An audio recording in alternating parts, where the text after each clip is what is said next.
Well, we've gotten past the honeymoon phase, and yeah, it's reality is starting to set in. This is a 6-5 ball club. The prompt, aka the title, was the Yankees explosive start of Fluke. We're going to get into it. Before we do, be sure to like, subscribe, comment after the show, of course, on YouTube. If you're on Twitter, be sure to head on over to YouTube at any point during this and just hit us with a sub. We'd really appreciate that. But yeah, Gary, we got some stuff to talk about because the way this started off, going up against one of the best pitchers in baseball, getting two guys on, and then just having nothing come across the plate in that first inning, it just kind of felt like, you know what? That was their chance. And this is a momentum-based game. It might not be on the level of basketball, maybe even not even football, but there is momentum in baseball, without a doubt. And I feel like getting early and often on top of, Tarek Skubal's pitching and being able to have that success early on, I feel like that sets the table. But then you kind of revert back to square one when you don't bring across any runs. So it was a tough day. To be honest with you, this is one of the worst games I've seen from the Yankees in the last 2 years. I mean, this was just terrible. Plus, the series was terrible. Yeah, this series is awful. I never want to go to Detroit again. Not that I ever did, but yeah, just not great, Gary. So we're going to talk about it. I guess I'll cue you up with this.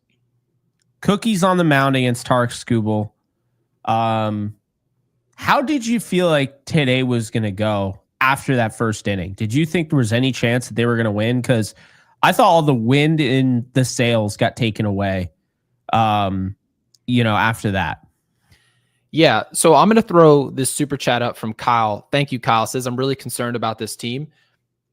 It's understandable, right? And when you watch this series against Detroit, there are going to be stinker series from all teams in baseball, right? Like the Dodgers right now are down 8-1, okay, to Washington.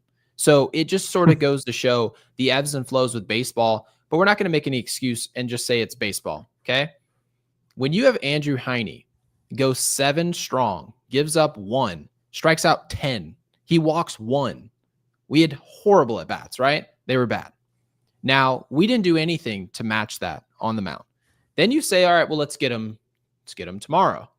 Casey Mize, 6 full innings, 1 run, 4 hits, 6 Ks, 3 walks, okay? Completely dominated. Then you say, well, tomorrow we've got Cookie, Carlos Carrasco, in large part due to injury, right? In the current situation, this depth chart is in for our rotation.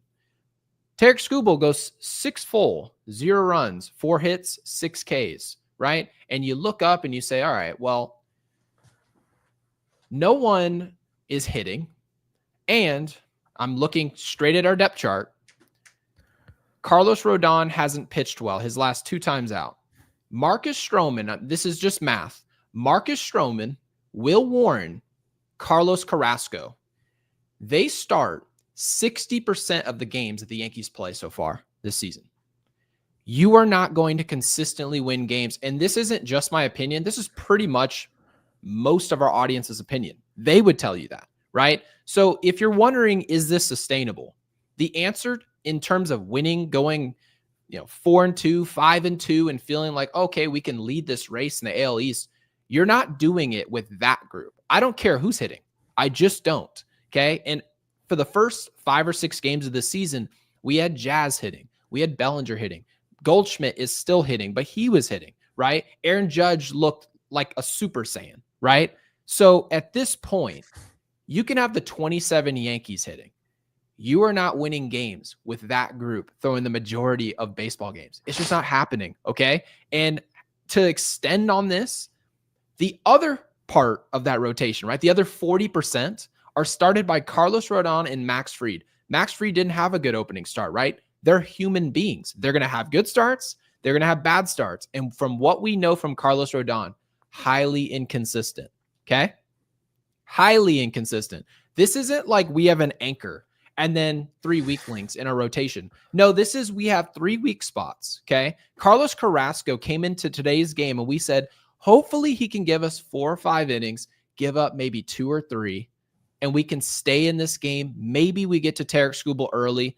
We almost did in the first inning there today, right? That was exactly what we were hoping to do in the top half of the first. Obviously, Aaron Judge didn't come through. The guys after him, Jazz Chisum, etc., they didn't come through. Now, my conclusion here, is this sustainable? No, the Yankees winning right now is not sustainable. They need Clark Schmidt to return to the field. They need Luis Gil to return to the field. They're not going to be able to out-hit this problem. So the solution, and a lot of people have wondered, what is that solution, is more than likely going to be finding some type of Band-Aid arm, or you're going high prize. Well, I think it was Luis Soto last show brought up most quality arms, like really good arms in this league, are not available at this point in the season. And he's absolutely correct. I completely agree with that. But the Yankees need something. They need something in this rotation fast. They need someone to get healthy. They need someone to join this roster. I'm not sure which direction it comes from, but if you're asking this offense to go out and score against some great pitching staffs in this league, they need a rotation that's going to keep him in some of these games, and they just don't have that right now. You're absolutely right. They really don't. And, I'll piggyback off of Kashmir Black here. Thank you for being a member for a month here. What you guys think of the Mets so far this season? They're 8-3, 5-0 at home. They just scored 10 runs today. But speaking of 10, Clay Holmes had 10 strikeouts in 5 1/3. So, right now that's something that they're missing in their rotation. Somebody that can miss bats and get through and, not give up tons of runs or anything, although Clay did give up 4 today and walk 3. But, I think really they need Clark Schmidt back ASAP. But that's also, think about this, Gary, that's not going to, that'll help, but that's not going to fix anything. Because what does it fix when you only have one every 5 games starting, right? You only have one starter that's now added. This is not a 1-starter issue. This is a 4-starter issue. You mentioned, well, Carlos Rodon isn't exactly, he's not an anchor. Well, yeah, he is in a different way, right? So anchored right into now, mediocrity right now, right? Into excuse making. He's holding down the rotation, but not the way that you want him to hold down the rotation. He's literally pulling them down. So Rodon's not doing enough. Carrasco probably never should have been signed, but he's pitching because they don't have any other option. Will Warren can't get through the second time through the order. So really you're just looking at Clark Schmidt when he comes back and Max Fried. And can you imagine if they decided to penny pinch and didn't get Max Fried right now? I don't know where they would be. No, I don't even know where they'd go. Let me just read, by the way, because people are going to consume this podcast and say, man, they're awfully hard on Carlos Rodon. They're putting a lot of pressure on this pitcher. Well, I feel all of us should be doing the same thing. This is an age 32. This dude's 32 years old, okay? Yeah. And he's supposed to be in his prime. You sign him, we're paying him north of 27, almost $28 million annually. And again, people are going to take this as criticism. This is just me reading numbers, okay? And this is just unacceptable. When you're one of the guys who's healthy and on the field, and we know coming into your first start of the year, you need to be stepping up, clear as day. If I look up and say, okay, your opening start against Milwaukee, you go 5 1/3, you give up 1, right? 7 Ks, really solid start there, right? You go into start 2 against Arizona at home. You go 6 full. You give up 4. Okay. Not a good start. You had 4 walks, 5 Ks. We didn't sign you for that. So then you say pitchers have bad starts. All of them have, right? In history in this game. You look at his next start. How does he bounce back against Detroit's lineup in the freezing cold? 6 full, 5 earned, a homer, 3 walks and 8 Ks. That's not what we're paying for. So when Kyle here with the super chat says, can Cashman wake up from his nap? We need some pitching and offensive help, please. He's absolutely right. Kyle, thank you. You cannot possibly make excuses for the guys who are healthy on this roster. Okay. Offensively, they're not going to score 8 runs a game. You know why I know that? Because no offense in this sport, and that includes Arizona, who we just played, who had the number 1, Jake, you brought it up, number one offense in the sport. They're not winning games consistently, giving up 5 or 6 runs a game, and we are doing it every day. You text me, Jake, before I kick this back to you, and you said our starters are continuing the trend to give up a run an inning, okay? And they're not going long. They're going 4 or 5 innings. How much longer do you expect the bullpen to survive? Even if they were good, even if you guys were excited about what Devin Williams was doing, even if our bullpen was just shutting it down right now, would that last long term? My answer is absolutely not. These guys have to get better. What's so funny to me is I'm looking back on, so they're 6-5 right now. Yeah. And I'm looking back on last year, and it's kind of interesting. Marcus Stroman was the only one who was giving them any sort of length. And it's interesting because, yeah, you had your games from Schmidt early on. He gave up 2-3 runs in 5 1/3, whatever, and Rodon.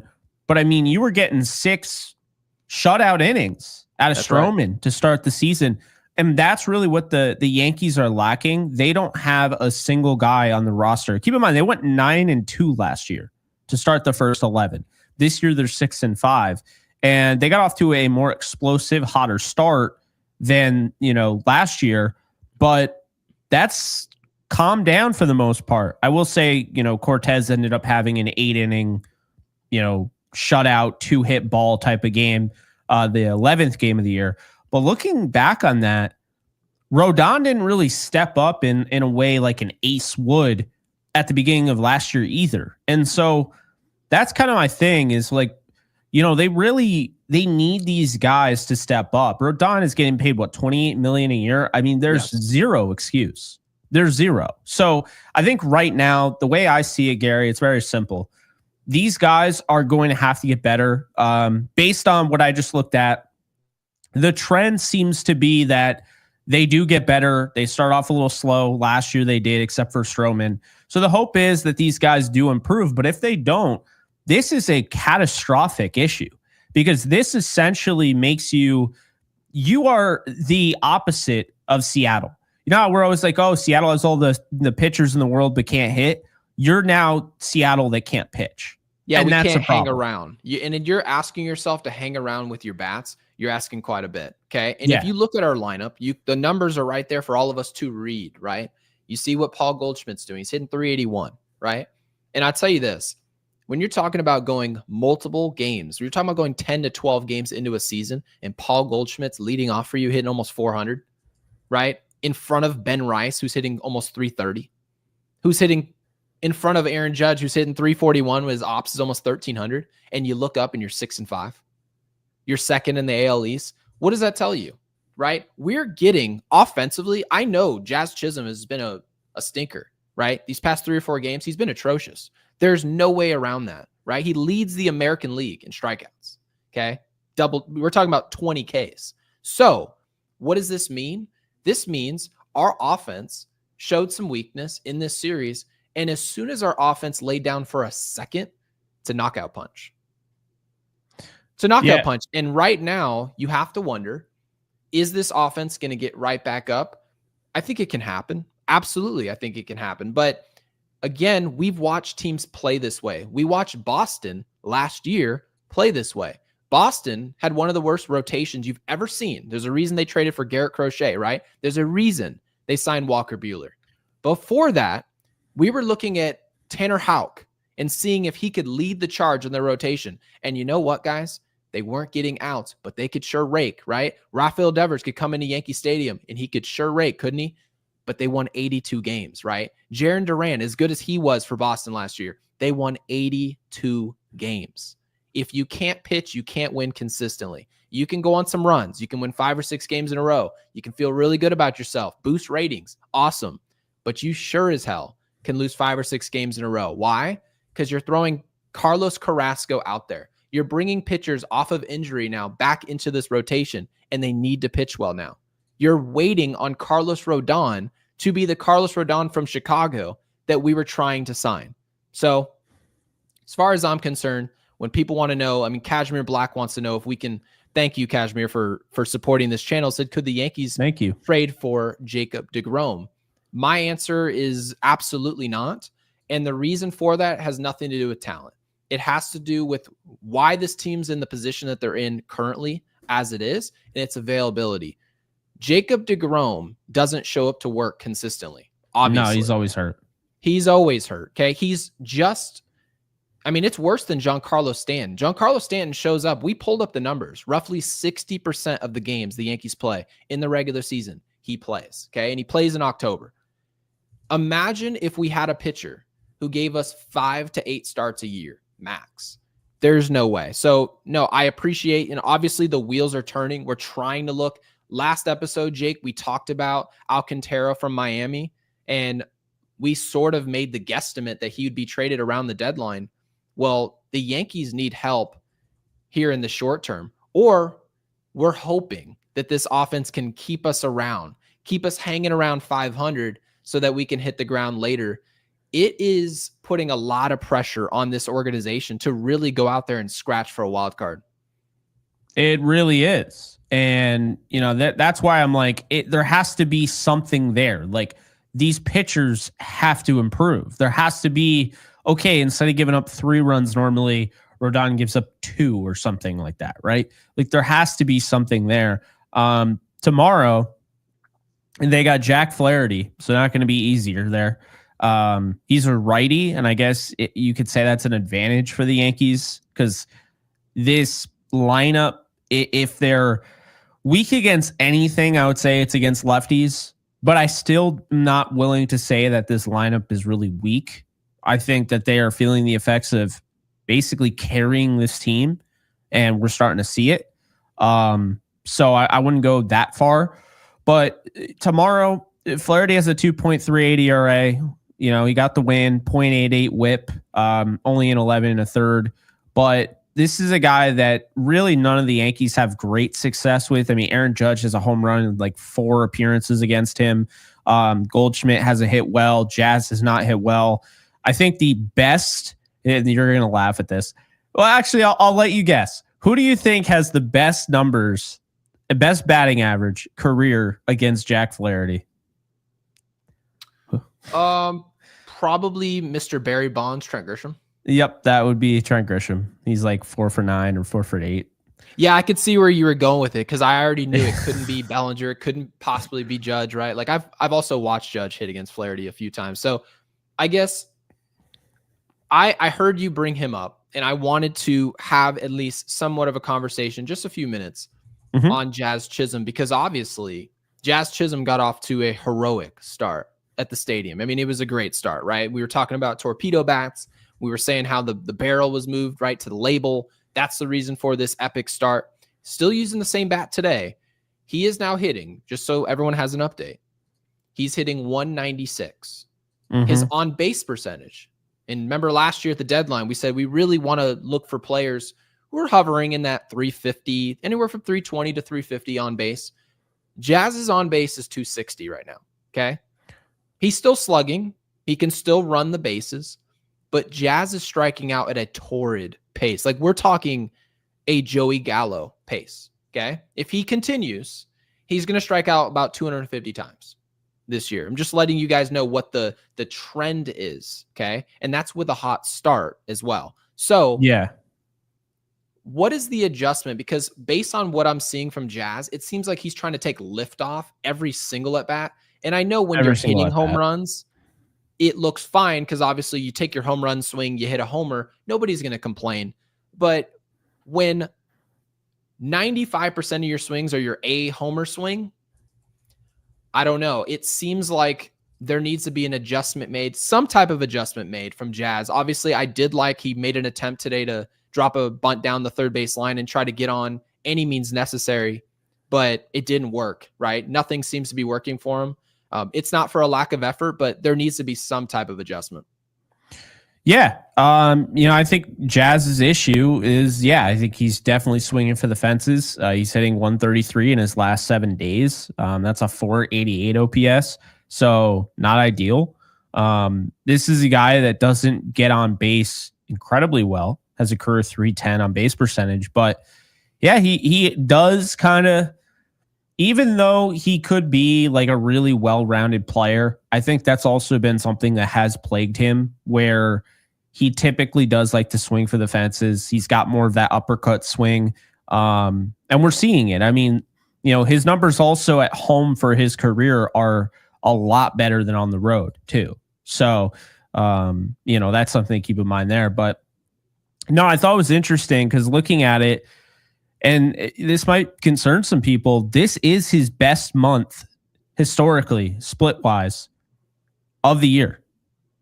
So it normally doesn't get a ton better. His worst month is his worst month is September. He hits 224, has a 675 OPS, and that's in a 100 game sample size. But in 106 games, April, March, he hits 260, 330 on base. Is an 825 OPS with 21 home runs, 62 RBIs, and 33 stolen bases. So that's who Jazz is at the beginning of the season.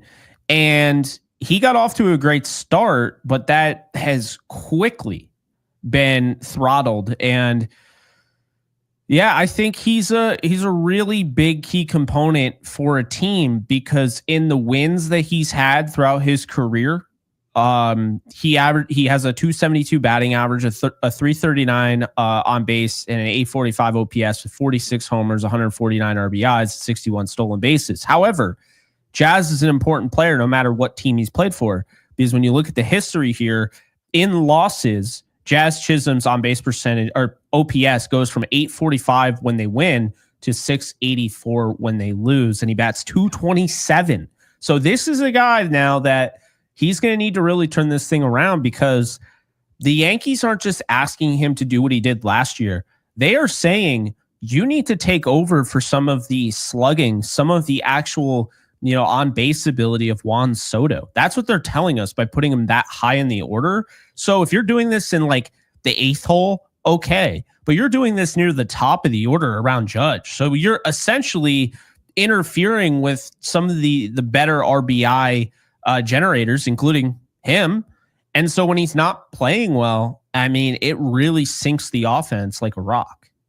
Yeah, and like I said before, when your leadoff through 3 is hitting 381, 323, and 341, and yet we're getting shut out or we're scoring 1 or 2 runs in these games, you really have to wonder, okay, well, what is happening, right? Like, where's the bottleneck?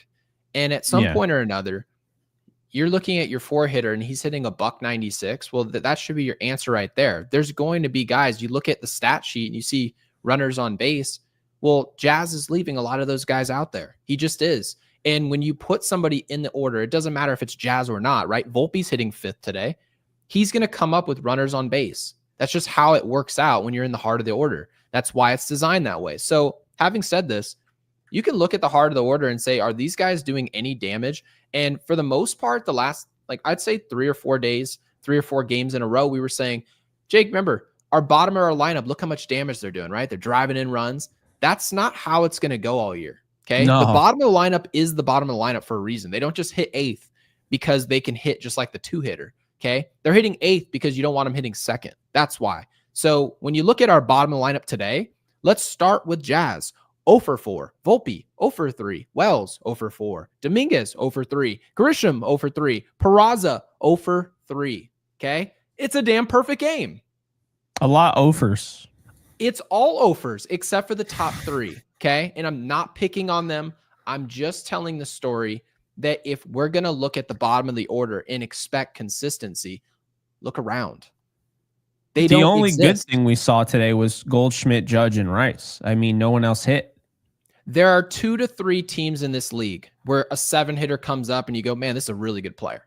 Okay. Really good. Like, he's really going to do damage. And I like Jason Dominguez, right? You like Wells, but Wells is hitting a $189. Okay. And I also want to add more context to this, is that last year when we talked about Wells, and remember he was hitting below 100, and I was like, this isn't sustainable. He's going to break out of this because his expected batting average, like, he's hitting the ball really hard. He's just hitting it at everybody.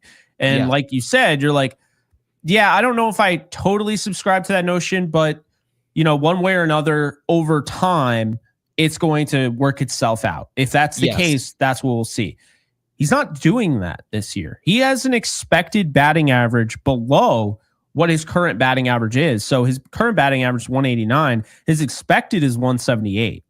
So he's not really crushing the ball this year. He is taking the next step as a defensive, catcher. He's honestly one of the best in the league. Almost like a defensive specialist. Yeah, that's not what we want. No, I mean, that's the thing is that like you look at Savant and you're like, okay, you could see, his expected batting average, for instance, in 2023 was 283. And then in 2024, it was 242. It was really high at the beginning of the year, then went down. Now it's 178. So here's the likelihood is that Austin Wells was told he was going to lead off to start the year, was thrusted into that role, immediately hits a home run. Mm-hmm. And I think it's a common thing that we see with a lot of younger players. When you show that power early on, you want to keep going back at it. I think a lot of these guys are swinging for the fences. He's not trusting in his approach that allowed him to become one of the more underrated catchers in the league. I think it's the same thing, Gary, that put him in that rut to end the season last year that cost him arguably the rookie of the year, right? So that's kind of my thing is that I think we're seeing it again. I think, again, really aggressive. This is a guy that can work counts and really put pitchers in positions where they got to throw that pitch just to get in the strike zone. He can mash it, but he's not even doing that. When he does get, 3-2 count, he's missing, and that's the thing. So yeah, I think Wells will turn it around. He got off to a slow start last year. It's just my only gripe is that his slow start last year had a lot of velocity on those, on those batted balls. And this year, I'm not seeing that. I mean, I'm not seeing a guy that is deserving to have in, batting average over 200. And that's a concern. And then you look at Jazz and it's like, Jazz also, he got off to a great start. Again, you see with the home run, I think it sounds like a cop out. And I understand some people look at it that way, but like, this is what happens. This is a common thing with, really this can happen to anybody, Gary. This can absolutely happen to anybody in the big leagues, but it really happens to young players that start seeing success and they're like, oh, I'm really driving the ball doing this. And they get away from what's working. We saw like Volpe. What's his biggest issue rookie year? He starts to really overly like adjust and like starts like uppercut swinging, which then leads to an overcorrection of swinging flat. Isn't that part of being good though? Well, that's exactly I'm just trying to, I hear your argument perfectly. I think it makes total sense, right? Yeah. The same argument of Ben Rice, he hits 3 homers and then it kind of works against you, right? In the long run. But my feeling is this: if you were an employee at a company and you're doing Excel sheets all day and they're like, man, Gary sure does a really good job with these Excel sheets. And they're like, hey, Gary, this is what your quarterly looks like. And as soon as I see what my numbers look like, now I get cocky and I don't really pay attention as much as I was before. And now my numbers aren't the same. Well, then I'm just not that good of an employee. You see what I mean? Like, I understand the psychology of you play really well, you start feeling yourself, and now you're buns for 2 weeks. Then you humble yourself, you come back to the field, you pick it up a little bit, you get really good again because you had the talent. Do you know who that is? Who? That is a streaky player. That is what's streaky. Good. I know, but that's you look at like Trent Grisham, you talk about it all the time, streaky player. Yes. This is what we're talking about. If you're wondering why a certain player goes on crazy runs but can't sustain it, it's very simple. His mechanics, his, the way he goes about things is not consistent enough to have that success on the level of the best players. And that's why this happens all over the place in sports. Sure. You'll have those guys that like, hockey's notorious for this. You'll have guys that go off for 3 weeks, Gary. They're scoring a goal every night. And then all of a sudden they drop off the face of the earth. Do you know why? Because people watch film and they adjust. And how do you respond in that adjustment? And when you're just like, yeah, I'm just going to keep doing the same thing that worked, those 3 weeks. Well, guess what? You're not going to be scoring goals anymore. Yeah, no, there's no doubt. I just can't imagine watching a player because, mind you, Jazz Chisum's probably I actually called him probably one of the most raw talented players. Like this dude is just incredibly. He swings a bat. It's like the magic hammer in Super Smash Bros. As soon as he touches it, okay, it's something. Something good really is happening. Is. He's just struggling to put the ball in play. Now, having said this, if I say, hey, when this player's got it going, he's great. But he can go 10 days where he just doesn't touch the ball. And then you look up in his numbers, he's hitting below the Mendoza line by 25. Then you say, okay, this player just needs to get better. It's not, I don't like to call players streaky. If you're consistently streaky, you're just not that good. Okay. So I try and say, you need to figure out what makes you go and what makes you sink. And if you can't figure out the difference between the two players that you've clearly got going on, then I can't rely on you. And I want to catch up on some super chats here from Kyle. He says, you guys have been on it today.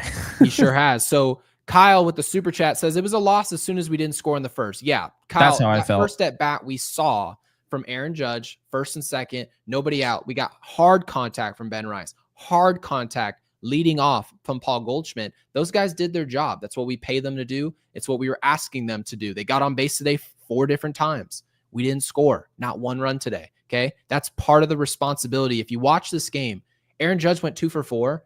He hit 2 bleeder singles. Okay. He didn't get the hit that we needed him to get. And it was in the first inning there. So Kyle, completely agree. He also, want to put it up on screen, gifted us 1 Yankees Unloaded membership. So that goes to a random viewer of ours. Thank you, Kyle, for that. And then I'll catch up on Kyle right in a row. Then I'll go to Robert. Says the Braves just acquired Rafael Montero. Yankees could have used him. Yeah, I think in general, the Yankees could use somewhat of a shot in the arm, but it seems Brian Cashman, if I'm reading this correctly, he feels that this lineup is good enough. And they did show for that first week and a half or so, they can carry a weak group, a wounded group. That's what I would call this. I don't think our rotation's weak. I think they're wounded and they don't have enough talent to make up for it. They don't have enough depth to make up for it. There is no Garrett Cole to rely on as this anchor. Now that anchor is Carlos Rodon. That anchor is Max Fried. So Kyle, yeah, we're in a position where some of these guys would have been nice pickups. And Robert with the super chat, thank you for the 2, says, love you guys. We don't talk about Wells. No hits. My mother, before I kick this back to you, Jake, she texted me this morning. She said, man, Wells has just been stinking up the joint. And yeah, the numbers suggest so. And like you said, Jake, what I always try and do, especially this early in the season, try and ignore the stats. Try and stare at what does the process look like? How do the at-bats look? What does the contact look like? And Austin Wells right now is not making very good contact. He's not having very good at-bats. That's what I noticed. So yeah, we do talk about pretty much everybody on this show, whether it's positive or negative. In his case, his at-bats need to improve if we want to get some type of output from him. Yeah, no, absolutely. And to go back and kind of wrap up the show, but to go back to the point of like streaky players, you can find value in streaky players. These aren't guys that don't have any value that won't be on teams. But when you're looking at, is Jazz ever going to become a Mookie Betts level player like he could be with just what he has as a whole, his overall skill set? This guy is a 5-tool player by just raw skill set. Is he ever going to become that? That's when you have to wonder if that's ever going to happen. Now, I think he can be a star in the Bronx, and I've said that. I'm not backing off that. I think he'll hit 30-plus bombs, and I think he'll probably steal 30-plus bases. But is he going to be hitting 280 to 320, or is he going to be hitting more so around 230 to 250? And that's kind of my thing, is where this is what separates the great players from the good players. And I think Jazz Chisum, right now is showing you why he's a good player. And it's just a small sample size. He can turn this thing around tomorrow. But this is exactly why when you look at, well, what's the difference? All these guys are really good to be in the MLB, but what makes Mookie Betts different from Jazz Chisum? What makes Aaron Judge different from Joey Gallo, for instance? Well, there's a lot of things with Aaron Judge and Joey Gallo. But the point being, is that there are guys in this league for a week. They have their best week of the season and they can win player of the week, right? It's very possible. I remember Tino Martinez specifically had that like crazy at the end of his career. Remember, he had like 12 games. He led the league in home runs, first 12 games of the year. He was unstoppable. Did Tino hit another home run the rest of the year? Yes, one. That's it. So that's ridiculous. I mean, to your point, Javi Baez.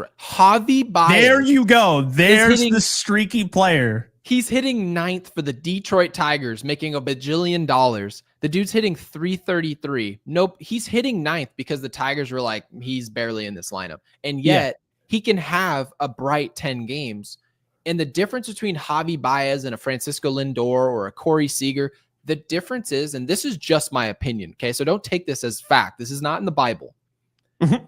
The difference is between the great hitters, the Aaron Judge, in my opinion, and the Austin Wells or the Trent Grishams, is the ability to understand the strike zone. If you watch their at-bats, if you see a 2-0 pitch and all of a sudden you get a cutter just off the plate and they're going for it, like this is a pitch, oh, that's the fastball, and then they're going for a pitch, that's a ball, okay? Even if it clips the zone or they get a bad call, right? Great hitters won't swing at it. Why? They're not trying to figure out if it was a strike or not on the corner. They're looking for a pitch that can do damage because it's 2-0, right? And the great hitters realize, I'm going to wait. He's going to make one mistake in this at-bat, and I need to be prepared for it. That's the difference between Jazz Chisum, the 196 hitter, and Jazz Chisum, the guy you saw in the first 5 or 6 games. He was hitting strikes. You look at today and how he's struggling. He's swinging at pitches at his neck. He's swinging at pitches at his toes. He's swinging at pitches in the other batter's box. And clearly, he's incredibly talented because you see what he does with the ball inside the zone. But when he's outside the zone, he's not very good. That is why, ladies and gentlemen, Juan Soto, as much as some people think he's overpaid, properly paid, whatever, he gets paid what he's paid because he knows when to swing and when not to. That's the difference between some of these young players and some of our veterans. Some guys know the zone and when to swing and when not to. So I hope this improves. This is a young player. It can improve, but in order to improve, you need to recognize a problem and then attack it. Yeah, and it's a lot easy for us to say, watching it on TV, it's a lot different from them. So keep in mind and I want to make this clear before we wrap this thing up. These guys aren't going to the plate and are like, just doing the same thing over and over again. They are trying to find what is wrong. Like, I want to make that very clear. Like, Austin Wells isn't just stinking up the joint and be like, I did my job today. I don't know why I didn't hit the ball. Like, he's not doing that. He's going back to the drawing board and be like, all right, well, how do I get out of this slump? And the same thing with Jazz. I'll say one quick thing about Jazz. Love him. I defend him like crazy. I will say I've seen people, and Ray C in our comment section just brought this up, that have started to notice how reactionary he is to bad calls at home plate. And I feel like it's starting to borderline the level of Carlos Rodon, where it's actually throwing him off the rest of the at-bat.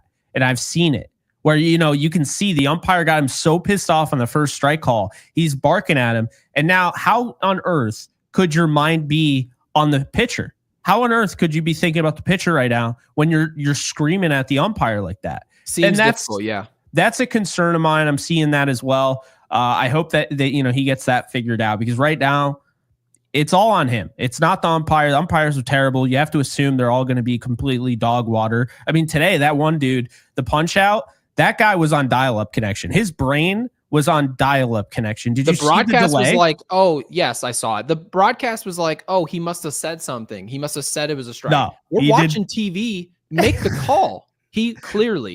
I think he thought it was a ball, and then clearly he got some type of confirmation, right? Like with his peripherals. Oh, this was just clearly a strike. The catcher's responding as if it was a clear strike. And then he called it a strike. It was a strike. He was not paying attention. I don't know what he was doing. He was like, oh yeah. Like, yeah. Oh yeah, that is right. I'm the one back here that's required to do this. That was a strike. Somebody should call that a strike. Oh, I got to call it a strike. That's right. That's me. I'm not at third base. Kyle with the super chat says, prayers for all the families in the DR, Octavio Dotel and everyone that lost their lives. Prayers to the people who are still in the hospital. Yeah, I just saw the video maybe a few moments ago. I didn't know that it was something like that. Yeah, it's obviously horrible. And someone who was obviously around the field, during like my dad's playing days and all that stuff. So it definitely just sucks. Right. Someone who's 51 years old, no business having that happen. And so it just stinks for baseball. It does. Yeah, it stinks. I've only heard good things about him. I know, what was it? Billy Wagner came out and said some really nice things about him. And yeah, I mean, I remember him being on the Yankees, just a real bummer, real bummer. And, you know, real unfortunate. What's really unfortunate is they rescued him, but he passed away on his way to get treatment. So, man, be safe, y'all. It's so random.